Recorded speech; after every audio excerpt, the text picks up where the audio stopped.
Hello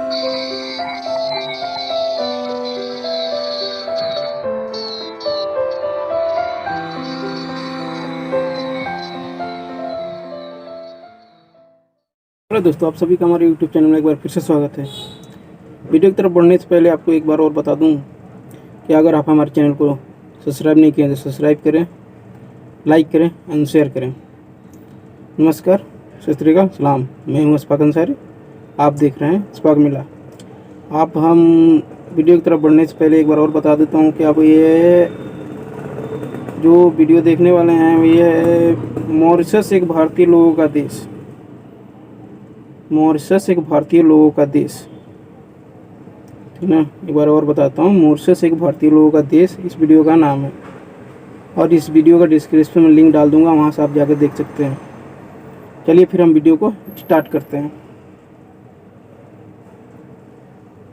वो कौन सा देश है जहां हिंदू लोग काफी ज्यादा रहते हैं? हम श्योर आप कहेंगे नेपाल, बांग्लादेश, श्रीलंका या फिर यूएस।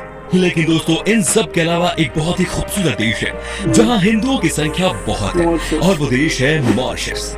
अफ्रीका का ये एकमात्र देश है जहां हिंदू बहुसंख्यक है, और ये बात इस देश को काफी दिलचस्प बनाती है। ये देश इतना खूबसूरत है कि इसे किसी ने इस तरह शब्दों में बयां किया है। ईश्वर ने सबसे पहले मॉरिशस बनाया और फिर उसमें से स्वर्ग की रचना की।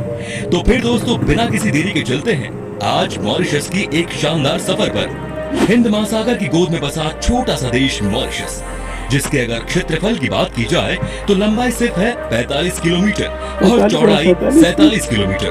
पोर्ट लुइस मॉरिशस की राजधानी शहर है। ये देश का सबसे ज्यादा आबादी वाला शहर है, जहाँ लगभग 1.5 लाख लोग रहते हैं। देश का सबसे बड़ा शहर होने के नाते ये प्रमुख बंदरगाह भी है। दोस्तों, अगर हिंदुस्तान के बाहर अगर दूसरा हिंदुस्तान कहीं है तो वो है मॉरिशस। इसे हिंद महासागर में स्थित मिनी इंडिया इसलिए भी कहा जाता है कि यहाँ की 60% आबादी भारतीय मूल के लोगों की है। अब आप सोच रहे होंगे कि भला इतनी बड़ी संख्या में कैसे इस देश में भारतीय लोग हैं? तो चलिए आपको बताते हैं इसका मेन रीजन। बात करीब 1810 की है। मॉरिशस तब ब्रिटिश साम्राज्य का हिस्सा बन गया था। उस समय इस देश की अर्थव्यवस्था मुख्य रूप से कृषि उत्पादों पर ही निर्भर थी। इसलिए गन्ना खेतों में काम करने के लिए बड़ी संख्या में भारत से मजदूरों को लाया गया। हालांकि 1968 में मॉरिशस को ब्रिटिशों से स्वतंत्रता मिली, लेकिन भारत से गए हुए मजदूर वहां परमानेंटली बस गए। भारतीयों को ये कहकर वहां लाया गया था कि इस देश में जिस भी पत्थर को पलटोगे उसके नीचे सोना मिलेगा।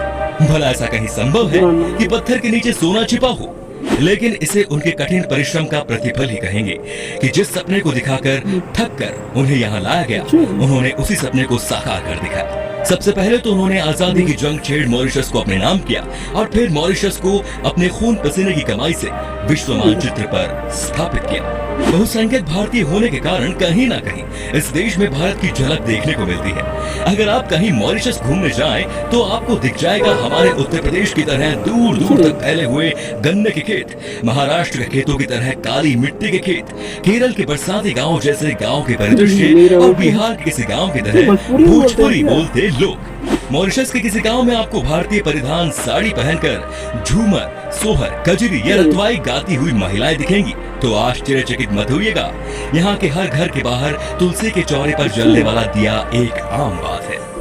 दोस्तों, मॉरिशस एक ऐसा देश है जहाँ पर किसी भी तरह का खनिज पदार्थ पाया नहीं जाता, लेकिन फिर भी इस देश को पूरे अफ्रीकी महाद्वीप के सबसे विकसित और धनी देशों में से एक माना जाता है। यहाँ की अर्थव्यवस्था में औद्योगिक, वित्तीय और पर्यटन क्षेत्र शामिल है। यहाँ की प्रति व्यक्ति आय सालाना लगभग 17 लाख रुपए है, जो भारतीय लोगों की औसतन इनकम से करीब 3 गुना ज्यादा। दोस्तों, क्या आप जानते हैं कि मॉरिशस की करेंसी क्या है? नहीं पता तो हम बता देते हैं। दोस्तों, मॉरिशस की करेंसी है रुपी, जिसकी कीमत भारत के लगभग 2 भारतीय रुपए के बराबर है। अगर धर्म की बात की जाए तो मॉरिशस में 51% हिंदू, 31% ईसाई और 15% लोग इस्लाम धर्म का पालन करते हैं। भारत के अलावा इस देश में फ्रांसीसी, साउथ अफ्रीकन और चाइनीज लोग भी रहते हैं। दोस्तों, मॉरिशस में खाने पीने की हर चीज बहुत महंगी है, क्योंकि यहाँ घी, दूध, मक्खन, सब्जियां, अनाज, कपड़े आदि सब कुछ विदेशों से ही आयात किया जाता है। यहाँ ज्यादातर खाने की वस्तुएं दक्षिण अफ्रीका से तथा कपड़े और गहने भारत, जापान और कोरिया से आयात किए जाते हैं। मॉरिशस में प्रमुख बोली जाने वाली भाषा क्रियोल है, लेकिन समाचार पत्र और टीवी शो फ्रेंच में भी प्रसारित होते हैं। लेकिन अच्छी खबर यह है कि ज्यादातर मॉरिशस लोग अंग्रेजी बोलते हैं और समझते हैं। यहाँ की आधिकारिक भाषा अंग्रेजी ही है। दोस्तों, अगर कोई भी भारतीय दुनिया के अन्य देश में घूमने के लिए जाता है तो टैक्स के तौर पर वीजा का पैसा वहाँ की सरकार को देना पड़ता है। मगर मॉरिशस एक ऐसा देश है जिसके साथ भारत का अच्छा संबंध है और इस वजह से यहाँ पर भारतीय बिना वीजा के घूम सकते हैं। मौका अच्छा है भाई, इतने खूबसूरत देश में घूमने का, और वीजा भी नहीं चाहिए। और एक बात दोस्तों, मॉरिशस की यात्रा मजेदार होने के साथ ही किफायती भी हो सकती है। डोडो नामक खूबसूरत पक्षी के कारण मॉरिशस विख्यात है। डोडो सिर्फ यहीं पर पाया जाता है, जो अब लगभग विलुप्त हो चुका है। इतना ही नहीं, यहाँ आज भी विशालकाय कछुए मिलते हैं जिन पर बैठकर आप सवारी कर सकते हैं। ऐसा कहा जाता है कि यहाँ पीले रंग का एक परिंदा पाया जाता है जो कि पूरे विश्व में सिर्फ मॉरिशस में ही पाया जाता है। मॉरिशस की प्राकृतिक सौंदर्य पूरी दुनिया में सबसे खूबसूरत मानी जाती है। मोती के समान सुंदर तथा सफेद मॉरिशस के चारों तरफ 100 मील का समुद्री तट और मीलों तक फैली रुपहली रेत ही इसका मुख्य आकर्षण है। यहाँ के समुद्र तट पर रेत इतनी सफेद है कि आप इसे बर्फ समझने की गलती करेंगे। समुद्र के किनारे आराम कुर्सी पर लेटकर कॉकटेल लेते हुए धूप सेकने का मजा ही कुछ और है।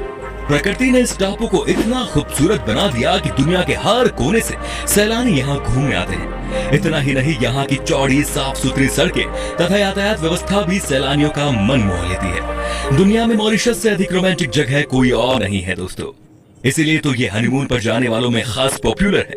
मॉरिशस में बहुत से हिंदू मंदिर भी है। माँ दुर्गा की यहाँ 33 मीटर ऊंची मूर्ति है जो पूरी दुनिया में सबसे ऊंची माँ दुर्गा की प्रतिमा है। एडवेंचर पसंद लोगों के लिए मॉरिशस एक बेस्ट जगह है जहां आप स्नॉर्कलिंग, डाइविंग, वाटर स्पोर्ट आदि स्पोर्ट्स का लुत्फ उठा सकते हैं। जहां समुद्र है वहां मछलियां हैं और जहां मछलियां हैं वहां ऑक्सीजन सिलेंडर के साथ रबर सूट में लोग हैं। आपको मछलियां पकड़ने का शौक हो तो यहाँ होटलों और रेस्टोरेंट्स में तमाम उपकरणों से लैस नाव मिल जाती है जिसमें बैठकर टूना, सेलफिश आदि मछलियां पकड़ी जा सकती हैं। यहाँ आप लंबी पैदल यात्रा भी कर सकते हैं। मॉरिशस के विदेशी व्यंजन भी आपको रोमांचित करेंगे। यहाँ भारतीय, क्रियोल, चीनी और यूरोपीय व्यंजनों से प्रभावित है। यहाँ के लोकप्रिय व्यंजन कैरिपो, ढोलपुरी, माइनफ्रिट और निक नियन है।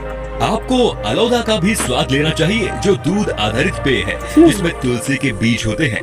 तो दोस्तों चलिए अब आपको दिखाते हैं मॉरिशस की कुछ खास शानदार पर्यटन स्थल, ताकि अगर आप कभी मॉरिशस जाएं तो पता चले आपको कहां कहां जाना है। लीमोर्न ब्राबेंट। दोस्तों, अगर आप रोमांच और रोमांचकारी अनुभवों को पसंद करने वाले हैं तो मॉरिशस में आपके लिए लेमॉर्न बीच सबसे अच्छा पर्यटन स्थल होगा। ये मॉरिशस के दक्षिण में स्थित है और चारों तरफ से होटलों से घिरे इस इलाके में आपको लेमॉर्न पहाड़ की झलक मिलेगी। इस खूबसूरत जगह को विश्व धरोहर का दर्जा प्राप्त है। इस एक पर्वत शिखर में मॉरिशस के इतिहास की अनगिनत कहानियां छिपी हुई है। जब यहाँ अंग्रेजों और फ्रांसीसियों का शासन था तो दास अपने मालिकों के अत्याचार से बचने के लिए इसी पहाड़ पर आकर छिप जाते थे। 4 मील। दोस्तों, आपने आसमानी इंद्रधनुष के बारे में तो बचपन से ही पढ़ा होगा, लेकिन अब हम आपको जमीनी इंद्रधनुष दिखाने जा रहे हैं। सेवानी जिले का एक छोटा सा खूबसूरत गांव है 4 मील। यहाँ पहाड़ों की 100 किलोमीटर ऊंचाई से गिरता झरना और 7 रंग की जमीन पर्यटकों के लिए एक सबसे बड़ा आकर्षण है जिसे लोग बड़े चाव से देखते हैं। हजारों साल पुरानी बात है जब मॉरिशस में बेसिन ब्लैंक नाम का ज्वालामुखी फूटा था। इसके बाद यहाँ पर उभर कर 23 रंगों वाला जमीनी इंद्रधनुष बन गया। मॉरिशस में आपको बहुत ज्यादा वाटरफॉल देखने को मिलेंगे, जिसमें से 4 मील वाटरफॉल सबसे खूबसूरत नजारे पेश करने वालों में से एक होगा। इस वाटरफॉल में आपको तैराकी या स्विमिंग करने का भी मौका मिलेगा। गंगा तालाब। गंगा तालाब, जिसे ग्रैंड बेसिन भी कहा जाता है, मॉरिशस के खूबसूरत और पवित्र शहरों में से एक है और भारतीय पर्यटकों के बीच बेहद चर्चित जगह है। हरे भरे पहाड़ों से घिरा हुआ ये स्थान बहुत ही पवित्र माना जाता है। यहाँ आपको 108 फीट ऊंची शिवजी की मूर्ति देखने को मिलेगी। ग्रैंड बेसिन में आपको गंगा तालाब नाम की पवित्र नदी भी देखने को मिलेगी और ये नदी दूर दूर से हिंदू धर्म के प्रति श्रद्धा रखने वाले लोगों को दिल से स्वागत करती है। यहाँ शिवरात्रि के अवसर पर बड़े आयोजन भी होते हैं। सूर्योदय और सूर्यास्त का नजारा भी यहाँ देखने को मिलेगा। काले पानी की नदी। मॉरिशस में स्थित काले पानी की नदी बहुत ही खूबसूरत है। ये पर्यटकों के आकर्षण का केंद्र तो है, इसके साथ ही ये पक्षियों को भी अपनी ओर आकर्षित करती है। समृद्ध वनस्पतियों और जीवों को तलाशने वाले लोगों को इस पार्क में ऐसा करने का सबसे अच्छा मौका मिलेगा। यहाँ स्थित block river gorges national park 68 kilometre की दूरी में फैला हुआ है, जहाँ आपको 140 प्रकार के पक्षी और 300 तरह के फूल और पौधे देखने को मिल जाएंगे। आपको वहाँ बहुत ही कम जगहों पर पाए जाने वाले पिंक पिजन पक्षी देखने को मिलेंगे। पम्प्लेमोसस बॉटनिकल गार्डन। पोर्ट लुइस के उत्तर में पम्प्लेमोसस बॉटनिकल गार्डन एक स्वर्ग की तरह है। आप ऐसी हरियाली कहीं नहीं खोज पाएंगे। इसे शुगर एडवेंचर म्यूजियम के नाम से भी जाना जाता है। इस म्यूजियम में मॉरिशस के बारे में सांस्कृतिक और साहित्यिक जानकारी उपलब्ध है। इस गार्डन में विशाल लिली पाझड़ काफी आकर्षक है।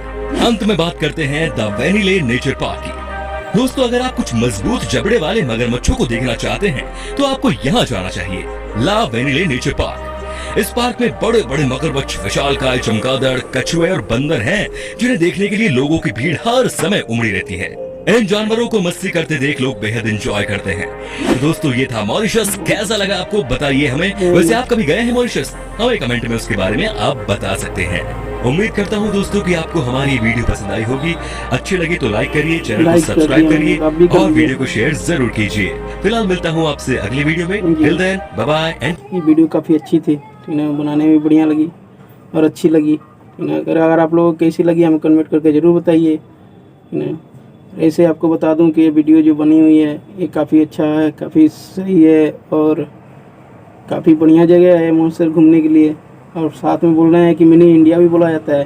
सुना तो कई बार हूँ और देखा पहली बार हूँ मिनी इंडिया के बारे में। अगर आप लोगों को कभी यहाँ पर गए, माफ़ करना दोस्तों, ये वीडियो बीच में कट गया था, इसलिए हमें ये दोबारा बनाना पड़ रहा है, ठीक है। तो हम ये बात कर रहे थे मॉरिशस के बारे में, जो मिनी इंडिया बोला जाता है। सुना तो मैं भी बहुत कुछ हिस्ट्री में एक बार पढ़ा भी था, ठीक है, कि यहाँ से जो बंदे को बुला के ले गए थे वहाँ से दोबारा वापस नहीं, वहीं बस गए, वहीं गन्ने खेती करने के लिए गए थे। एक बार पढ़ा था मैं भी किताब में, ठीक है। मेरे को मालूम नहीं था इतना ज़्यादा। अभी वीडियो देख के मेरे को थोड़ा बहुत याद आया तो आपको बता रहा हूँ, ठीक है। मिनी इंडिया है, वहाँ पर जो पता चलता है ऐसा जगह है जहाँ पर भोजपुरी, हिंदी, और वीडियो में भाई ने बताया था भोजपुरी हिंदी बोला जाता है वहाँ पर, तमिल तेलुगु भी बोला जाता है। अगर आप लोगों को अगर ये वीडियो अच्छी लगे तो हमारे चैनल को लाइक शेयर सब्सक्राइब करें और साथ में बेल आइकन को भी बटन जरूर दबाएं ताकि हम जो वीडियो डालें वो आपके पास नोटिफिकेशन उसका पहुँच जाए। चलिए फिर वीडियो को यहीं पर ख़त्म करते हैं। और जाने से पहले एक बार बता दूं कि डिस्क्रिप्शन में लिंक डाला हूँ उस वीडियो का, आप वहाँ जाके देख सकते हैं। जय हिंद, जय भारत।